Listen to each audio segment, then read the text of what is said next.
کہ دنیا میں اگر آگے بڑھنے کی کوشش کرو گے تو دنیا تم کو ہلاک کرے گی، جیسے تم سے پہلے لوگوں کو ہلاک کر چکی ہے، تمہیں بھی ہلاک کرے گی۔ لیکن دین کا کام ہے تو اپنے آپ کو اللہ کا احسان مند سمجھ کر کے کہ اللہ نے مجھ پر احسان کیا ہے، اسے میں جتنا کر سکتا ہوں اتنا تو کر کے ہی رہوں۔ یہ نبیوں کا طریقہ رہا، نبیوں کا یہ مزاج رہا ہے کہ جب اللہ نے ان کو کسی نوازش سے نوازا تو وہ یہ کرتے تھے کہ اپنے آپ کو اس نوازش کے شکر میں آگے بڑھاتے تھے کہ اللہ نے مجھے یہ دیا ہے تو میں اس کا شکر کیوں نہ کروں۔ اللہ نے نبیوں کی صفتیں بیان کی ہے ہم لوگوں کے لیے کہ فلانا تو ایسا تھا، فلاں یہ نوح علیہ السلام ہے کہ انہ کان عبدا شکورا، کہ وہ تو بہت شکر گزار بندہ تھا، لمبی عمر ملی، لمبا کام ملا،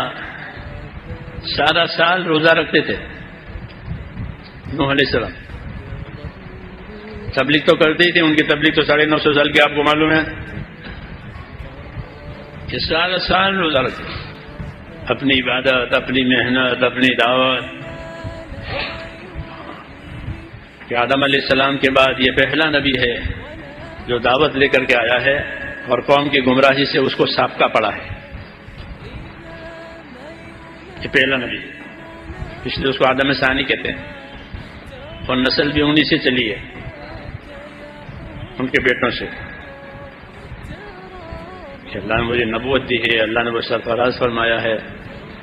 وہ سارا سال روزہ رکھتے تھے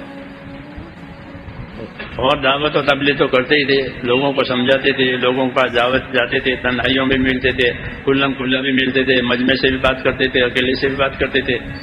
ہر طرح سے کوئی کسر نہیں رکھی اس نعمت کی شکر ادا کرنے میں۔ یہ اصلی طریقہ ہے کہ مجھ کو اللہ نے اس کام میں لگایا ہے تو میں اللہ کو اس کام میں لگ کر کے بتاؤں تاکہ میرا اللہ مجھ سے راضی ہو جائے۔ نبیوں کی صفتیں بیان کی، ابراہیم علیہ السلام کی صفت بیان کی کہ اپنی رب کی نعمتوں کا شکر گزار، شاکر لانعمہ میں، کہ اپنی رب کی نعمتوں کا شکر گزار، اللہ کے مخلوق پر نرم برداشت کرنے والا، ان کی صفتیں بیان کی۔ اس لیے وہ اللہ تعالیٰ کو اپنی دکھاتے تھے، اپنی کاوش، اپنی کوشش، اپنی قربانی، اپنی محنت، ان کو اللہ کو دکھاتے تھے، یہ دیکھ۔ اس لیے اللہ نے ان کی تعریف کی ہے۔ ایوب علیہ السلام کا صبر، لمبی بیماری،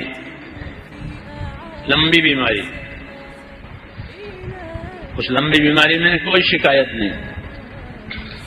بلکہ صبر، کہ ہمارے بندے ایوب کا تذکرہ کرو، ہم نے اس کو بیماری دی تو ہم نے اس کو صبر کرنے والا پایا، انا وجدناہ صابرا، صبر کرنے والا پایا۔ نعم العبد، بہت اچھا بندہ ہے، نعم العبد، بہت اچھا بندہ، اللہ کی طرف رجوع کرنے والا، شکایت کرنے والا نہیں، بیماری کی کوئی شکایت، بیماری میں اللہ کی طرف رجوع کر، یہ اصلی بات ہے، آدمی کا رجوع اللہ کی طرف ہو ہر حال میں۔ ہمارا زمانہ وہ زمانہ ہے یہ کہ اس میں عمومی طور پر اللہ کے بھولنے کا دور ہے، عام طور سے اللہ کو بھول جانا اس دور میں ہمیں، اس لیے ان چیزوں کی ضرورت ہے۔ اس دور سے ہم گزر رہے ہیں، عام یہ ہے کہ اللہ کو بھول جاؤ، آخرت کو بھول جاؤ، یہ بڑا مرض ہے اس دور کی وبا، کہ ایمان والے، دین والے، ان میں بھی یہ چیز چل پڑے گی کہ اللہ کو بھی بھول جائیں گے، آخرت کو بھی بھول جائیں گے، حالانکہ ان کا آخرت پر ایمان ہے، اللہ پر ایمان ہے۔ اس لیے یہ دعوت ہے کہ اللہ کی نعمتوں کو سوچو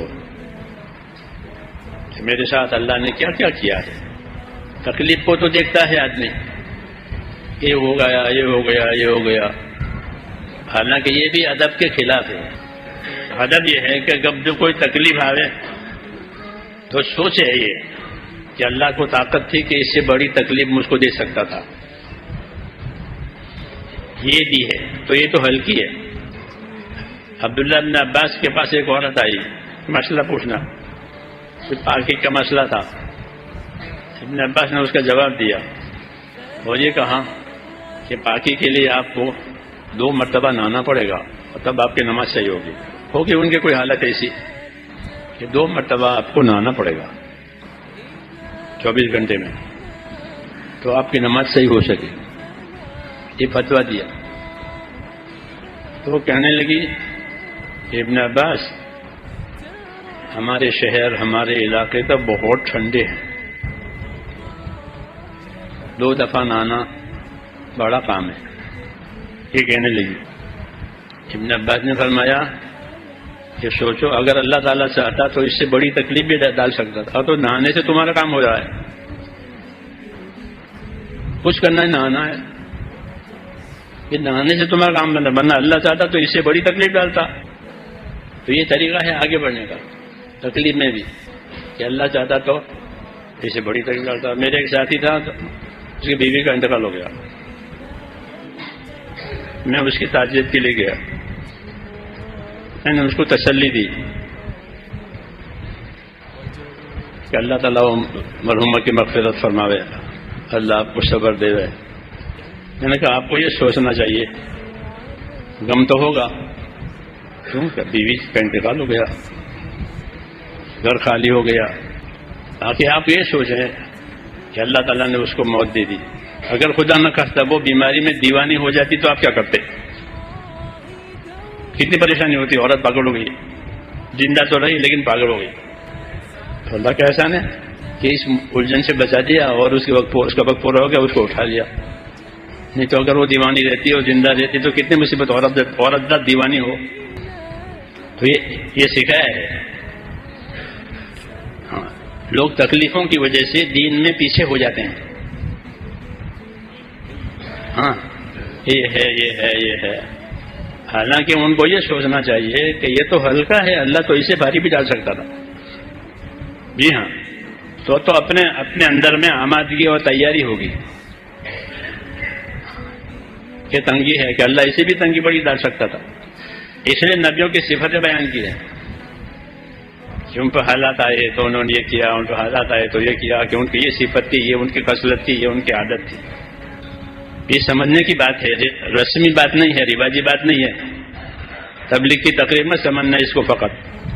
یہ دین کے کام میں اپنے آپ کو چلانے کے لیے یہ طریقہ ہے۔ یہ تک نعمت آوے تو اللہ کا احسان مانے، بوجھ کہ اللہ نے بڑا بوجھ، بڑی احسان کیا، بڑی نعمت دے دی، مجھے اس نعمت میں سچا اور شکر گزار بننا چاہیے، سچے رہو، شکر گزار رہو۔ سچے کے معنی وفادار ہونے کے ہیں، کہ وفادار رہو، اللہ کو وفاداری دکھاؤ، قیامت میں وفاداروں کو وفاداری فائدہ دے گی، یہ فرمایا ھذا یوم ینفع الصادقین صدقہم، کہ یہ قیامت وہ دن ہے کہ آج وفاداروں کو وفاداری فائدہ دے گی۔